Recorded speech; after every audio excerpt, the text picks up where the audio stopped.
আলহামদুলিল্লাহ, সব প্রশংসা আল্লাহ তাআলার এবং দরুদ ও সালাম রাসূলুল্লাহ সাল্লাল্লাহু আলাইহি ওয়াসাল্লামের প্রতি।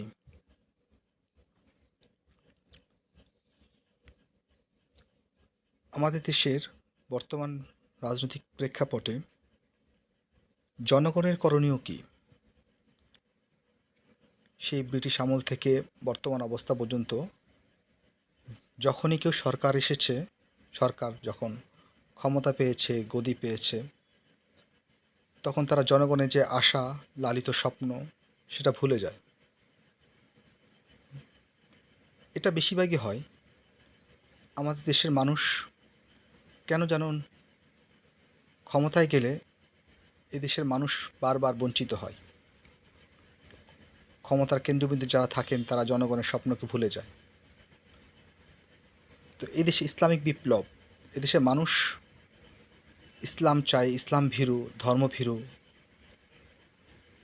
শতকরা ৯০ জন মানুষ মুসলমান, কিন্তু এখানে ইসলামিক বিপ্লব আসে না।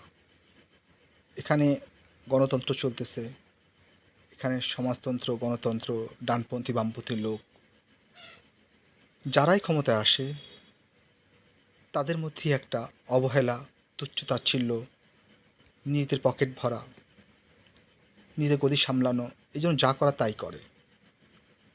এটাই কি হবে? এটাই কি হতে থাকবে?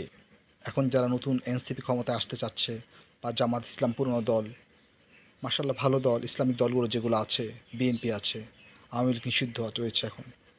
তো আমাদের জনগণ, তারা আসলে জনগণই আসল দল। জনগণই নির্বাচন করবে কারা ক্ষমতায় আসা উচিত।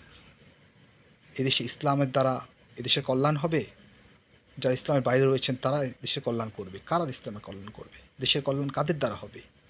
যারা হুজুর রয়েছেন, যারা নামাজি রয়েছেন, হ্যাঁ, যারা আলেম ওলামা রয়েছেন তারা দেশের কল্যাণ করতে পারে, নাকি যারা সাধারণ শিক্ষিত, জেনারেল শিক্ষিত, হ্যাঁ, ডানপন্থী বামপন্থী দল যা তারা দেশের কল্যাণ করবে?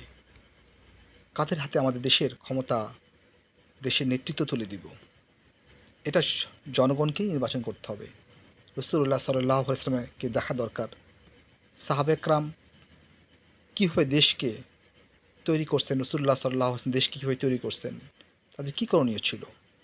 তারা নিজেদের ঈমান আর আমলকে তৈরি করছেন। আর ঈমান আমলের বুনিয়াদের উপরে, ধর্মের বুনিয়াদের উপরে, ঈমানের বুনিয়াদের উপরে একটা দেশ মদিনা তৈরি হয়েছে। আর মদিনাকে বলা হয়েছে আলোকিত মদিনা। মদিনা মানে শহর। আলোকিত শহর তৈরি হলো কিসের ভিত্তিতে? টেকনোলজির ভিত্তিতে না, ঈমান আর আমলের ভিত্তিতে, দ্বীনদারির ভিত্তিতে। আল্লাহ আমাদের বুঝার তৌফিক